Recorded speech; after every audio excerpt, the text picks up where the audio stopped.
Oke, Assalamualaikum warahmatullahi wabarakatuh. Untuk kali ini saya bakal mencoba untuk menjelaskan aplikasi yaitu bernama CorelDRAW. Oke, sebelum kita masuk lebih jauh mendalam, eh, kita mengenal dulu kenapa sih kita harus menggunakan CorelDRAW. Nah, pertama nih, sebuah gambar atau image atau sebuah desain ini ada dua jenis. Pertama, ada yang dalam bentuk bitmap, ada yang dalam bentuk vektor.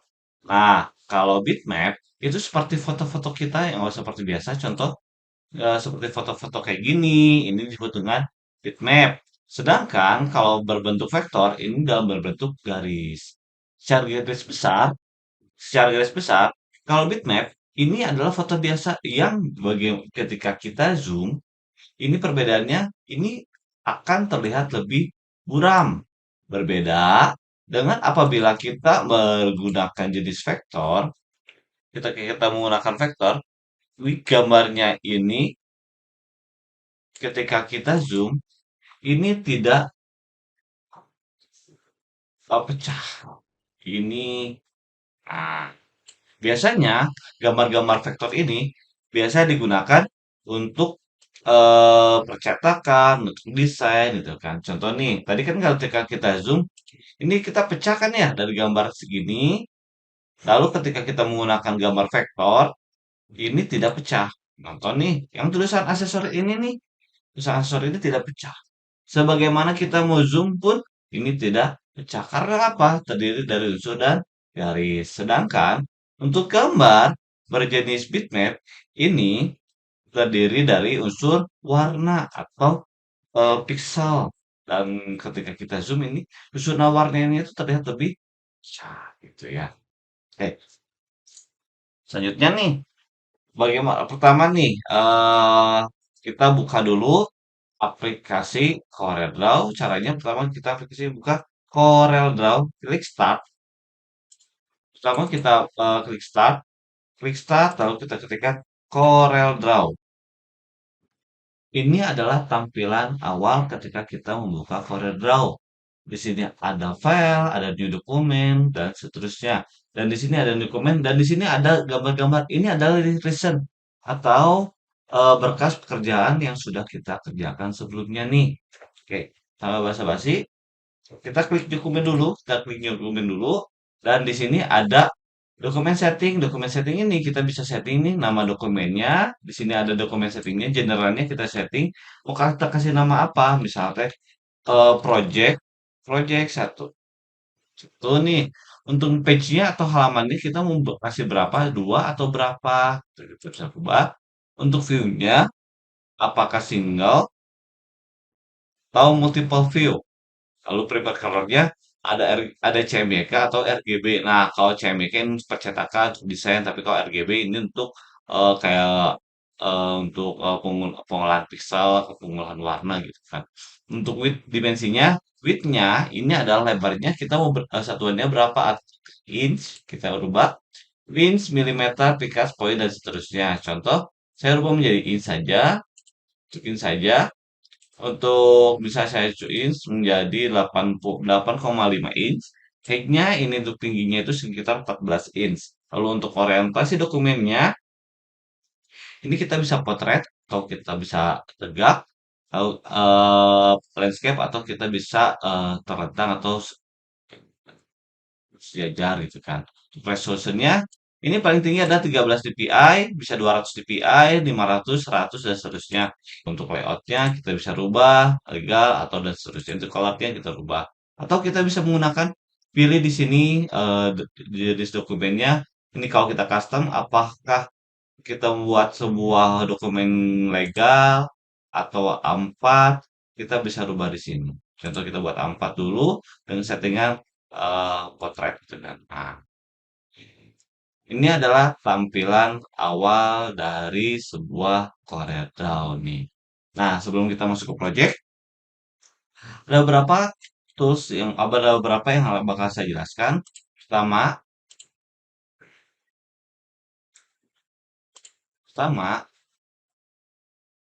nih, saya jelasin aja ya di sini ya. jelas saja di sini. Bagian sini ada namanya title bar. Nah, title bar ini adalah bagian yang menunjukkan di mana nama file atau judul file yang sedang kita buat. Pada bagian ini Anda bisa melihat file yang sedang aktif nih. Jadi di sini bagian sini nih. Bagian sini nih, ini namanya title bar. Jadi nama filenya kamu bisa rubah di sini. Bisa kamu ketahui yang nama file kamu rename ini disebut di sini nih. Yang aktifnya itu yang mana? Yang kedua, ada namanya menu bar nih. Yang menu bar itu yang hijau nih. Yang file, edit, view, layout, object, effect, bitmap, text, table, tools, window, dan help. Ini fungsinya itu adalah untuk yang berisi perintah-perintah ya, dari berbagai menu. Menu tersebut mengelompokkan perintah sesuai kategori seperti file, menu, dan seterusnya nih. Ini adalah menu filenya nih. Ketika kalau kita di bagian sini nih, nah kalau saya zoom, ini bagian sini nih yang hijau ini nih. Lalu ada yang namanya menu standar nih. Menu standar tuh toolbar ini nih, toolbar ini nih. Fungsinya adalah berisi icon-icon yang untuk mempermudah kamu untuk ketika penggunaan toolsnya gitu. Lalu di bawah sini nih ada namanya property bar. Nah, property bar ini property bar ini adalah sebuah menu yang sedang aktif. Jadi bisa berubah-ubah ketika menggunakan tertentu nih. Ini untuk namanya property bar. Kan contoh. Lalu selanjutnya nih ada yang namanya toolbar nih. Nah, bagian sini nih. Ketika kita zoom ya. Soalnya kita zoom, ini bagian sini nih atau bagian sini. Ketika kita zoom bagian sini, ini disebut dengan toolbar. Toolbar ini adalah tools-tool di mana yang bisa kamu gunakan gitu kan. Kamu gunakan untuk menggambar gitu kan. Nah, di sini kamu bisa gunakan beberapa tools, ada yang namanya pick tool, ada yang namanya crop, the zoom dan seterusnya. Ntar kita bakal pelajari selanjutnya ya. Lalu nih di sini bagian sini nih ada namanya ruler. Roller itu kayak penggaris. Waktu ada penggaris, kita mau berapa senti, berapa inci, ini pasti ada rollernya gitu kan. Lalu di bagian kanan sebelah sini, di sini ada namanya color palette. Color palette ini di mana kamu bisa mewarnai sebuah objek. Tuh. Mewarnai sebuah objek di bagian sini. Lalu ada navigator bar nih. Navigator bar ini adalah fungsinya untuk ketika kamu pengen ngerubah-rubah, ngeliat-liat bagaimana gitu. Kita geserkan gitu kan. Ini namanya navigation bar gitu kan. Oke. Lalu di mana kita menggambar? Yaitu ketika kita menggambar disebut di bagian drawing page. Ini di bagian bagian drawing page. Tuh, kita menggambar itu di sini. Oke ya. Oke, selanjutnya saya bakal tanpa berlama-lama, saya bakal mencontohkan eh, bagaimana kita membuat dokumen baru. Saya buat dokumen baru tadi. Nah, ini kan tampilnya kayak gini kan ya, tampilnya kayak gini. Dan di sini kita contoh nih, kita penggunaan dari menu bar dulu, properti bar dulu. Saya pengen nih, ini kan saya potret nih, saya rubah menjadi landscape. Oke ya, ya nih, saya bakal gunakan pertama nih, ada yang namanya pick tool, ada yang namanya shape tool, ada yang namanya crop tool, ada yang namanya zoom tool, ada yang namanya beberapa poin lagi di sini ada freehand dahulu ya. Kita kalau kita jelaskan pertama ada pick tool, ada yang namanya shape tool, ada namanya crop, zoom dan freehand tool. Oke, tanpa berlama-lama.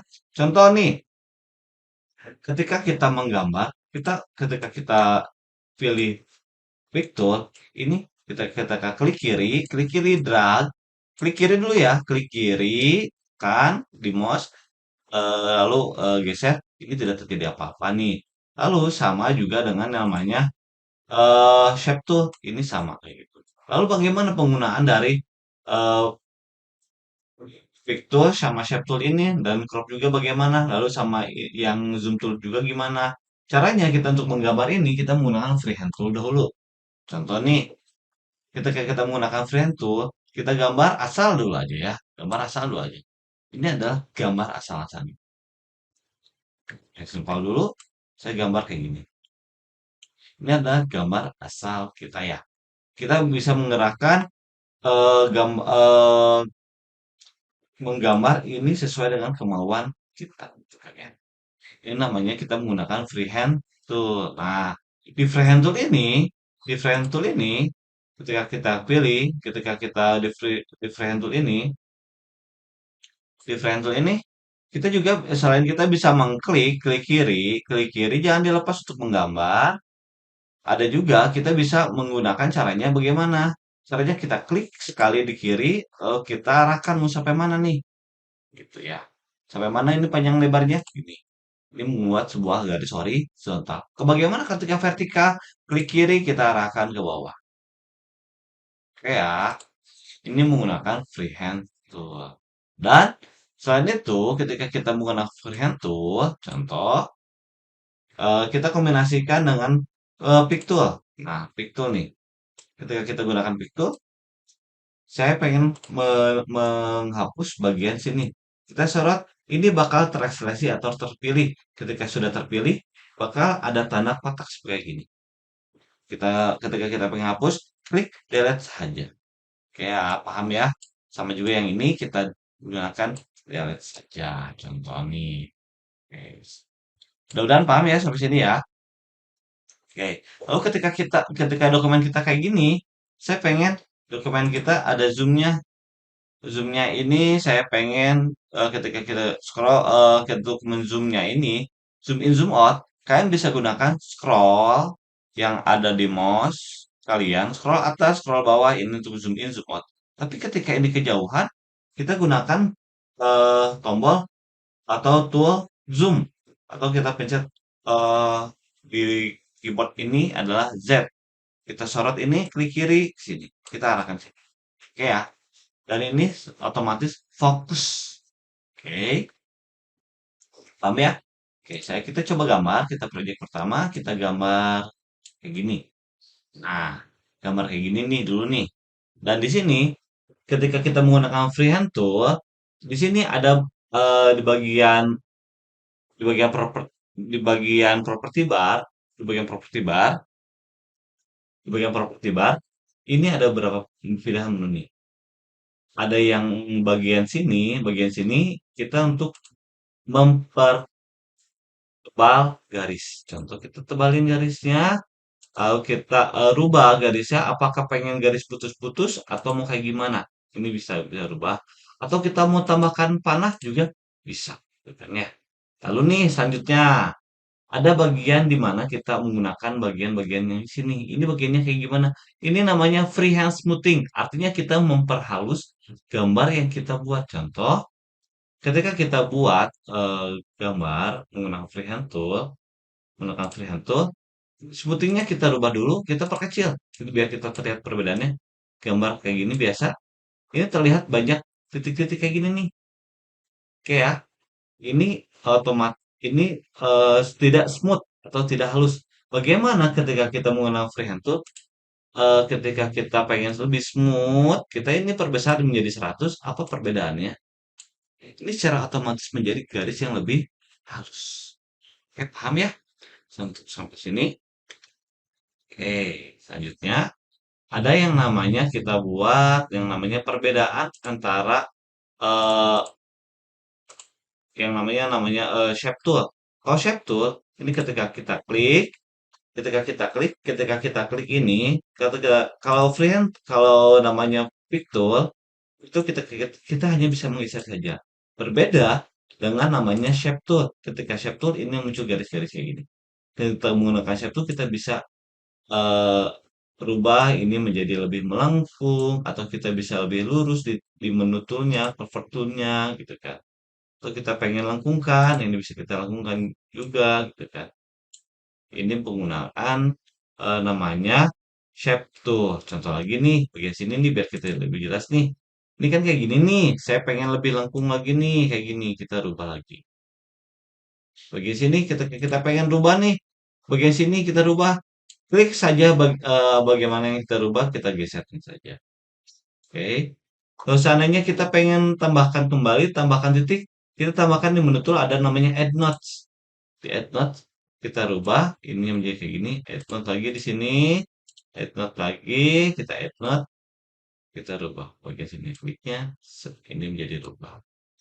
Lalu ketika kita pengen menghapus notnya atau menghapus titiknya, kita hapus saja. Oke ya, paham ya? Sampai sini ya untuk penggunaannya. Mudah-mudahan ini lebih mudah dipahami. Oke, selanjutnya ini adalah perbedaan pictool sama shape tool. Dan ketika di sini bagian ini bawah sini nih ada namanya ketika kita zoom ini ada yang namanya kayak garis hitam ke bawah nih kita bisa pilih. Nah, ini namanya free pick. Kalau tadi kan freehand tool kita gunakan free pick. Ini bebas mau kita pilih yang gimana. Kalau free pick. Lalu kalau ada lagi bawa di dalam ketika di shape tool ada namanya smoother, linear, twin, attack, smooth dan betul dan seterusnya. Kita rubah dulu nih. Selanjutnya kita bahas yang namanya crop tool nih. Crop tool artinya untuk memotong kan ya. Artinya kita pengen memangkas nih. Contoh kita pengen memangkas yang ini, bagian sini saja kita klik kiri, tekan. Lalu setelah kita terpilih kita klik enter, pencet enter di keyboard. Oke. Ini adalah yang bahkan yang sudah kita pilih gitu kan ya. Ini penggunaan crop tool gitu. Paham ya? Oke. Kerja apabila kita ada kesalahan, bagaimana caranya? Di sini ada di menu ada tombol undo. Kita klik undo saja. Oke. Mudah kan ya untuk menu freehand tool. Oke. Tahap selanjutnya yang bakal kita bahas, kita hapus dulu ini semua dulu. Kita buat sebuah objek yang namanya menggunakan freehand tool. Kita buat garis kayak gini. Kita pertebal dulu. Project pertama kita pertebal dulu ini menjadi 3. Ini menjadi tetap garis. Ini dibuat menjadi ada garis ada petunjuknya. Lalu bagaimana ketika kita pengen berubah? Kita pengen berubah garis tersebut warnanya, khususnya untuk warnanya. Kita klik di bawah sini ada kayak pensil kayak gitu kan ya. Di si pinggirnya itu ada warnanya nih. Kita klik double klik di bawah sini, double klik saja. Lalu kita rubah warnanya. Kita rubah warnanya mau seperti apa? Oke ya. Ini kita otomatis berubah nih. Kita rubah lagi nih. Pengen seperti apa? Gitu kan. Atau kita pengen gradasikan bisa. Atau teman-teman ketika diklik pilih sini ada yang namanya show color slide. Untuk teman-teman bisa rubah semau kalian. Ada CMYK, sayangnya mau kayak gimana, magentanya kayak gimana, yellownya kayak gimana, kayaknya mau kayak gimana, gitu kan. Teman-teman bisa rubah. Atau teman-teman bisa gunakan color palette nih. Color palette mau kayak gimana nih. Ini bisa dirubah nih. Di sini ketika teman-teman pusing nih warnanya, teman-teman lihat saja di sini. Ini bisa digeserkan saja. Teman-teman mau warnanya kayak gimana color palette-nya. Apakah mau merah atau mau kuning, teman-teman bisa rubah. Kan ya? Saya klik biru dulu nih. Klik di biru. Ini klik lalu setelah beres kita bahkan kita bisa eh, meter limitnya kita mau berapa derajat nih? Apakah 1 derajat apanya? Untuk posisi lengkungannya. Kita klik OK saja. Dan inilah hasilnya. Oke, paham ya teman-teman ya? Oke, ini saya menggunakan freehand tool. Untuk lebih jauh, ketika kita menggunakan freehand tool, kita coba membuat sebuah objek detak jantung. Oh, nanti dulu. Jangan detak jantung dulu. Ini kan kita rubah garisnya dulu. Seandainya teman-teman kita membuat sebuah objek menggunakan freehand tool yang lain, contoh kita lihat dulu yang ini. Kita buat objek kayak gini, set. Kita buat objek dulu, set. Asal dulu. Ini objek dulu kayak gini asal ya. Nah, ketika teman-teman kan tadi sudah bisa nih untuk merubah warna nih, untuk merubah warna kayak gini, teman-teman sudah bisa nih. Bahkan teman-teman sudah bisa merubah ketebalannya nih. Nah, ketika teman-teman pengen mengisi di bagian sini itu warnanya, ada warnanya. Bagaimana teman-teman? Kita gunakan shape tool dulu. Nah, kita gunakan shape tool ketika kita zoom, ini yang bagian panah ini kita satukan ke bagian sini. Ya, Nah, ketika kita satukan, kita kasih warna. Ini baru bisa. Nah, ketika teman-teman pengen ngasih warna di dalam shape ini atau dalam objek ini, langsung keluar ini tidak bisa. Karena apa? Ini tidak menyatu gitu kan teman-teman ya. Nah, untuk menyatukannya, teman-teman harus satukan ujungnya ke ujung satunya lagi. Ini baru berubah warnanya. Gitu teman-teman. Mudah-mudahan gampang dimengerti ya. Oke, selanjutnya kita lanjut pembuatan sebuah objek. Pembuatan sebuah objek. Kita lihat dulu kita pembuatan sebuah objek. Kita sih tetap menggunakan freehand tool.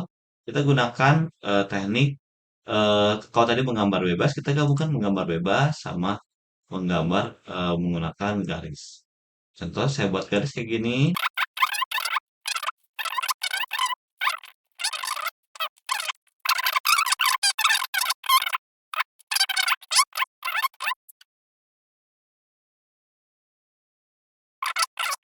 Ini kan yang bagian hatinya itu kan tidak lurus nih teman-teman nih. Teman-teman bisa rapikan menggunakan eh shape tool ini nih. Teman-teman bisa rapikan saja. Kayak gimana nih? Nah, jika kita pengen butuh note kembali di sini, tambahkan atau kita bisa atur kayak gini. Atau bagian sininya kita pengen rapikan, bisa. Sini kita rapikan kembali, kita geser-geser saja. Kita pengen lebih love. Oke. Di sini teman-teman bisa rubah kembali. Contoh nih kayak gini ya gambar love-nya ya. Skip. Di sini kita rubah.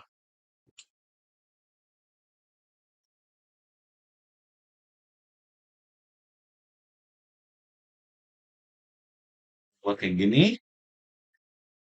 Setelah kita rubah kayak gini, kita pengen rubah warnanya nih. Kita rubah warnanya. Gunakan kita rubah warnanya dulu. Kita rubah warnanya menjadi warna hijau misalnya kan ya. Kita warna hijau. Salah satu penggunaannya, lalu kita ini buat untuk ketebalannya kita rubah menjadi 2. Oke. Ini adalah salah satu penggunaan freehand tool gitu kan ya.